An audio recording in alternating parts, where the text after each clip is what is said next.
هغه رقم توبه تفصیلی کې دام شرط دی چې د بندگانو حقوق در باندې پاته دي، تکلیف رسولې دی، د چا پیسې در باندې پاته دي، چا سره دی ظلم کړی دی، د چا سره دی ناجایز کړی دي، او د هغې سره چې دی څومره ناجایز کړي دي، د هغې ناجایزو په دنیا کې یا د هغې څه حق معافي غوښتل یا د هغې پورې خپل حق ورسول. کوشش دا کوئ چې د بل حق ستا پر ذمه یې په داسې حال کې آخرت ته مور شو کېږي. که د چا پر ذمه باندې یو ولوېشتم ځکه د بل د غصبي، د کوڅې مځکه یې لاندې کړې ده، د همسایه مځکه یې لاندې کړې ده، د لارې مځکه یې لاندې کړې ده، د بل ځای مځکه یې لاندې کړې ده، دی حقداره نه دی د لاندې کړې ده، بس د جهنم دپاره یې دغه یې ولوېشتم ځکه کافي ده. نور که د یوه بد عملي نه وکړي الله تعالی جهنم ته رسوي. د کم چا سره چې دی ګورئ چې د کم چا سره دی تجاوز کړی هغه مظلوم دی، او مظلوم که کافر د قیامت په میدان کې الله د هغه په اړخ کې ولاړ دی. مظلوم که کافر الله تعالی د قیامت په میدان کې د هغه مرسته کوي، الله ستا په مقابل کې ولاړ دی. لیکن زما او ستا څه حالت دی، که ښکنځل کوو هم یې مسلمان ته کوو، که زیرېدل کوو هم د مسلمان کوو، او که ظلم کوو هم د مسلمان، که حق خورو هم د مسلمان، او که ناجایز کوو هم د مسلمان. نو زما او ستا په مقابل کې خو به د قیامت په میدان کې مسلمان ولاړي، د مسلمان مرسته به الله تعالی څنګه نه کوي. پیغمبر علیه الصلاۃ والسلام په مرض الوفات کې مسجد نبوي ته راغلی، پر دې منبر باندې ودرېدی، لوی خلکو ما په تاسو کې ډېره زندګي تېره کړه، که زما د طرفه چا ته تکلیف رسېدلی، یا د چا سره تجاوز شوی، یا د چا مالی حقي یا د چا ځاني حقي، زما بدن تاسو ته حاضر دی، راسئ زما د بدن څخه خپل حقوق واخئ، ما قیامت ته په داسې حال کې مه استوئ چې زما پر ذمه باندې د بل چا حقوق فاتئ. پیغمبر علیه الصلاۃ والسلام وایي دغه خبرې په دنیا کې خلاصې کړئ، که په پیسو خلاصېږي، که په دنانیرو خلاصېږي، که په دراهمو خلاصېږي، په دنیا کې دا معامله صفا کړئ. هغې ورځ ته ځان مه رسوئ چې کوم ورځ باندې بیا دراهم نسته، دنانیر نسته، په هغه ورځ باندې بغیر د پښیمانۍ و د ژړا سړي ته هېڅ نه وي ورپاته. زه دا وایم چې د بندګانو د حقوقو د ادا کولو فکر وکړئ، چې د کم چا سره د آخرت او د قیامت د ورځې فکر ورسره یې، هغه ته دا خبرې اسان نه وي.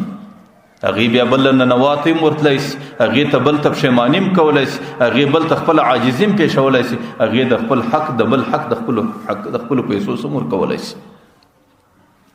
حکیم الامت حضرت اشرف علي تانوي رحمت الله علیه په آخر عمر کې یو رساله ولیکل العذر والنذر په نامه باندې، هغې ټولو متعلقینو ته ور واستوله، او دا یې کې لیکلي و چې خلکو که د چا پر ما باندې حق راسئ زما خپل حق واخلئ، زما د رخصت شپې دي، ما په داسې حال کې ما استوئ چې زما پر ذمه د بل حق نه پاتې.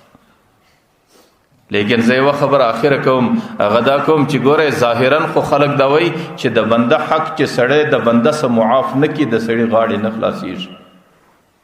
لیکن حکیم الامت اشرف علي تانوي رحمت الله علیه د دې دپاره یو ډېر ښه نسخه لیکلې ده. هغه وایي ته صرف کوشش روان کړه، ته د ځانه سره اوس دا فکر پیدا کړه چې زه به د دې خلکو حقونه ورکوم، دا خلکو ته چې ما تکلیف ورسولی دی د هغو څه به معافي غواړم، او په دې فکر کې روان سه، او دا کوشش په دماغ کې جاري ساته. که په دغه حال کې مرګ در باندې رالی، الله تعالی هغې خلکو د حقوقو څخه خلاصوي. د دې دپاره د بخاري شریف یو واقعه را نقل کړې ده. یو سړی دی د هغې څه ډېره ګناه وسوه، هغې نه نوي انسانان قتل کړو. آخر یو عیسائی راهب لرالی چې زما د توبې شکل به څنګه وي، هغې ورته ویل زما د درباره څه لرې څه ستا توبه نسته. هغې وایي چې زما توبه نسته، هغه راهب یې پسې قتل کړي. څه لیک راکړو چې کله د هغې څه وروسته یو عالم لرالی د مسلمانانو، هغې ورته ویل چې ګناه خو دې جرم خو دې ډېر لوی دی، لیکن ستا جرم او ګناه چې هر څومره لوی د الله رحمت تر دې ډېر لوی دی. ول څه وکړم؟ ول ورسه پلانکي کلي له ورس، هغه کلی د نصره په نامه باندې و، او دا په کم کلي کې چې ته اوسېږې دا د ګناهګارانو کلی دی، د دې نوم کفره و. ول د دې کفره کلي څه وځه؟ هغه نصره کلي له ورسه، هلته د بزرګانو اوښکې تویې سوي دي، هلته د خلکو ژړاګانې سوي دي، پر هغه مځکه د الله تعالی د رحمت بارانونه راورېږي. الله ته دې الله تعالی په ډېر ښه شکل توبه قبلوي. هغه سړی د کلي سره روان سو، هغه کلي له روان سو چې په لاره کې رالی، په لاره کې د پښو ولوېدی، مرګ ورباندې رالی. روایتو کې راځي فنأ بصدرها، پر دې سینه دا کلي وخواته لږ وروڅ کېدی. آخر چې مرګ رالی، برای خالي مخ د هغه کلي و طرف ته وغورځاوه، په دغه حال کې به مړ وفات سو. یو طرف ته د وفات څخه وروسته د رحمت فرشتې هم رالی، او د عذاب فرشتې هم رالی. د عذاب فرشتې وایي موږ یې وړو، د رحمت فرشتې وایي موږ یې وړو. فیصله د الله تعالی در درباره پورې ورسېده. الله تعالی ورته قیسو بینهما د دې کلو اندازه ولګوي چې هغه کله نږدې دی کدا کله نږدې دي. دی چې کله پیمانه د دې کلو اخستله الله تعالی سکی الله عجیب ذات دی. هغه مځکې ته وایي تقربي لږ پر اوس کېږي و دې مځکې ته وایي تباعدي ته لږ ځین اوس کېږي. چې کله پیمانه وسوله دی هغه کلي ته نږدې دی د رحمت فرشتو ته په لاس ورکوي چې بس ځي وړي. علما لیکي هذا فضل فی صورت العدل دا هغه دی چې الله تعالی فضل او احسان ورسره وکړي لیکن د عدل شکل یې ورته برابر کړي. صرف دا ګناهګارولو او د بل حقوق یې ضایع کړي ول هغې په دې تلاش کې روانو چې زه به د بل حقوق ادا کوم. په دې تلاش کې دننه پر د باندې مرګ رالی الله تعالی معاف کړي. نو زه دا وایم چې که چیرې پر انسانانو باندې د بندګانو حقوقي د هغې بندګانو د حقوقو د ادا کولو فکر روان کړي، کوشش روان کې د ځان سره دا غم روان کې په زړه کې دا درد او فکر روان کا چې زه به د دې بندگانو حق ورکوم. که چیرې په دغه دورانیه کې الله تعالی ستا د مرګ فیصله کړې وه د الله تعالی د رحمت څخه هیڅ بعید او لرې نه ده چې الله تعالی به تا په هغې خلکو کې شماري چې کومو خلکو د خلکو حقوق ادا کړي دي. نو دا هغه توبه تفصیلی ده چې کم چاته الله تعالی دغه توبه ور نصیب کړه الله تعالی به نن د هغې د جنت پروانه لیکي، الله تعالی به د هغې نن د جهنم ازادي لیکي. چې د مازدیګر په وخت کې کومې پروانې راځي نو الله تعالی به د ده نمونه کې لیکلي. خو زه دا وایم چې خلکو دا مبارکې شپې دي، آخرنۍ ورځې دي، د دې ورځو قدر وکړئ. دې ورځو کې د الله تعالی ته خپل عاجزي پیش کړئ، په دې ورځ کې د خپل رب سره صلح وکړئ، په دې ورځو کې د خپل جهنم د ازادېدو فکر وکړئ. او ما په تېره جمعه کې دا ویل چې د دې ورځو د فکر کولو بهترین ترتیب دا دی چې د الله تعالی دربار ته ننوات کښېنستل، خپل عاجزي او خپل ژړا کول. او په تېره جمعه کې ما درته ویل د ننوات بهترین شکل دا دی د الله تعالی په کور کې په اعتکاف کې کښېنستل. لیکن زه تاسو ته وایم چې اوس هم ستاسو څه د اعتکاف موقع نه ده تېره. اعتکاف درې قسمه دی. یو واجب اعتکاف دی چې پر سړي واجب وي، هغه اعتکاف دی چې سړی پر ځان باندې نظر کړي که زما پلانکی حق کار اوس زه به دونه شپې اعتکاف ادا کوم، دا اعتکاف پر سړي واجب دی. دویم سنت کفایه دی، لکه عام طور په هر مسجد کې پر ټوله کلي باندې دا واجب سنت ده چې یو معتکف پکښې نه وي، چې یو سړی کښېناوي غاړې د دې ټولې کلي په خلاصې دي لیکن ثواب یې کړ د معتکف دی. دا ته سنت اعتکاف. او دریم اعتکاف نفل دی. نفل اعتکاف دې ته ویل کېږي چې په هغه دروازه راننوتې چې در څو پورې په مسجد کې ته اعتکاف والی چې د مسجد څه ووتې ستا اعتکاف خود به خود ختم شو.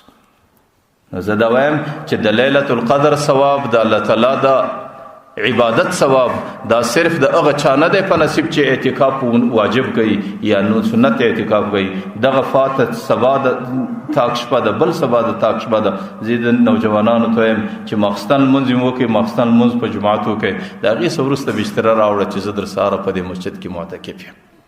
که چیرې په دغه شپه الله تعالی د لیلة القدر فیصله کړې وه ته د لیلة القدر پیدا کوونکی، ځکه ته هم په اعتکاف کې ستا د اعتکاف او د بل سړي د اعتکاف یوه ذره فرق نشته. صرف فکر دی ماخستن اسیم ته بېدېږې در سهاره پورې چې په کور کې بېدېږې په دې مسجد کې بېدس چې د کور د پیشلمي دپاره راکښېنې په مسجد چې په مسجد کې د سهار لمونځ وکړئ بېشکه برته خپل کور ته ولاړ شي. چې کم څوک دغه نفلي اعتکاف تیر کړي په دې تاک شپو کې صرف ماخستن راسي په اعتکاف کې کښېني او د اعتکاف په نیت باندې شپه په مسجد کې تیره کړي، که په دغه تاک شپو کې الله تعالی لیلة القدر راوستلې وه او د ده په نصیب وه بیا به د ده په نصیب د لیلة القدر ثواب وي. او ځکه دا هم څوک نشي کولی. زه د نوجوانانو ته وایم اسانه شکل دا دی چې د خدای په خاطر صرف د ماخستن لمونځ صرف د سهار لمونځ په جماعت باندې وکړئ. په دې شپو کې د ماخستن لمونځ په جماعت وکړئ، د سهار لمونځ چې کم چا د ماخستن لمونځ په جماعت باندې وکړئ حدیث شریف دی الله تعالی دا نیمه شپه په عبادت کې ورولېږله. چې کم چا د سهار لمونځ په جماعت باندې وکړئ الله تعالی دا دویم نیمه هم په عبادت کې ورولېږله. د دې سړي ټوله شپه په عبادت کې سوله، او که پر دغه شپه باندې لیلة القدر برابر سي نو د ده د لیلة القدر عبادت په نصیب کې دی. او د لیلة القدر عبادت خیر من الف شهر، دا در زرو میاشتو هم افضله دی، دا در ډیرو زیاتو بېشمارو کلونو هم افضله. الله دې زموږ او ستاسو روژې قبولې کړي، الله دې زموږ او ستاسو عبادتونه الله تعالی دې دغه ورځې دغسې په غفلت کې نه راباندې تېروي چې کم د لیلۃ القدر ټافي دی الله تعالی دې په دې کې د عبادت کولو توفیق راکړي. الله تعالی دې د عرش صدا سے پروانه راوستي چې پای کې زموږ د اسادې نمونه لیکلي. الله تعالی دې منا امید کوي نه، الله تعالی دې منا امید در دې میاشت نه تیری. الله تعالی دې د سو خبرې قبول کړي. واخر دعوانا